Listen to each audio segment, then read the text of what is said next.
First, let me say good day to the church and to all the divine priestesses and priests. We are family.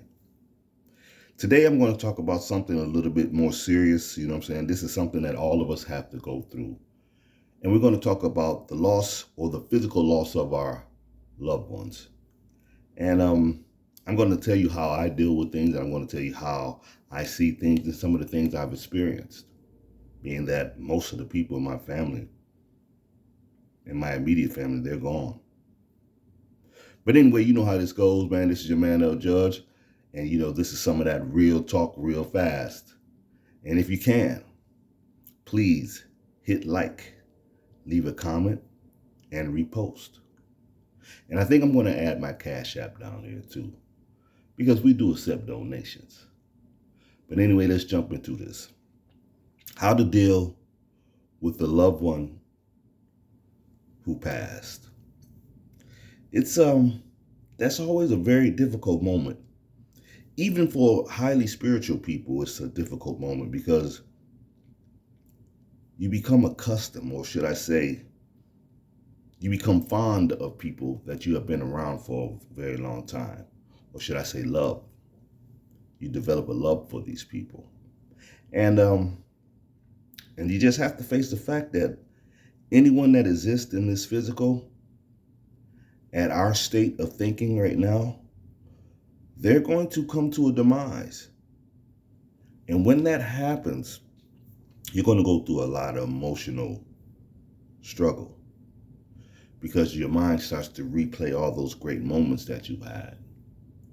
Then your mind is going to start playing on those moments that weren't so great and the things that you wish you could have apologized for. And then you're going to wonder if you made that person proud. That affects you as well. This is why it always is very important for you to be the best version of you as possible. You owe that to the people who brought you into this existence or the people who raised you. You owe that to them.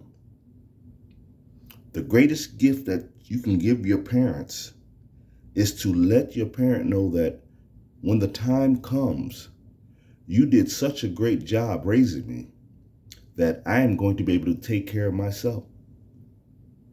Now, sometimes you have parents, particularly grandparents, they hang around for a long time. I'm going to say parents and grandparents. They hang around for a long time and they struggle at the end of their days, but they stay alive because they know or because they're not sure that their children or their grandchildren can take care of themselves.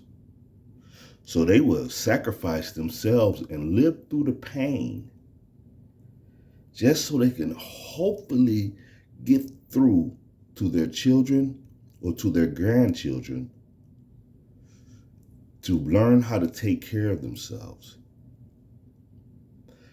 When you do your job and it comes time for your parents to leave, you're going to feel proud of your parents. When my mother passed away, yes, I was sad, but I was happy that she was getting a new body, a new spiritual body. And I was happy that I was very proud of my mother because she made sure my mother and my father, they were lovingly tough, if that makes sense. They didn't abuse us, but they got on us and they reminded us when we were doing foolish things.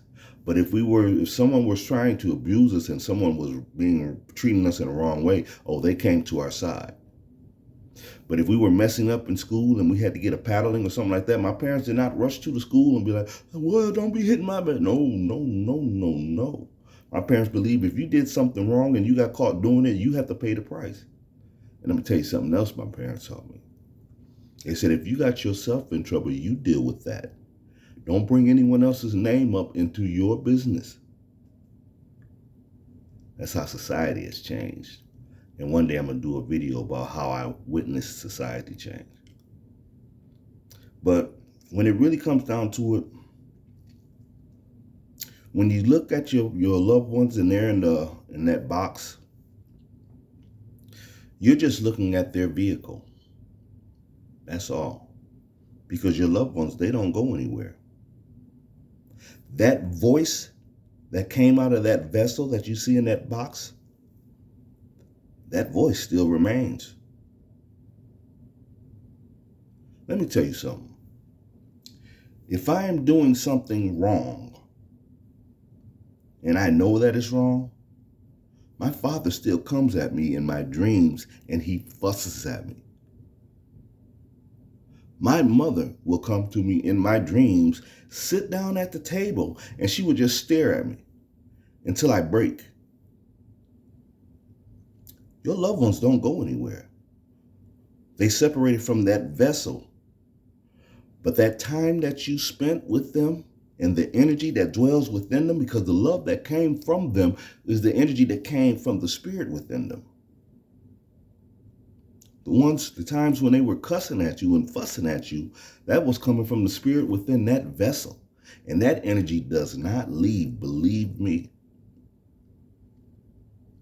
So don't be completely sad when you lose a loved one. Now, when you lose a child, I have not experienced that yet. I really do not want to experience it. I don't have much advice on that. But what I can say is, do your best to make your parents proud by being a good person and listen out for them in your dreams. Because like I said, they go absolutely nowhere. They're always going to be there with you. But anyway, this is your man, L. Judge, man. And then again, man, shout out to the church. You know what I'm saying? Shout out to all the priestesses and the priests. I'm out.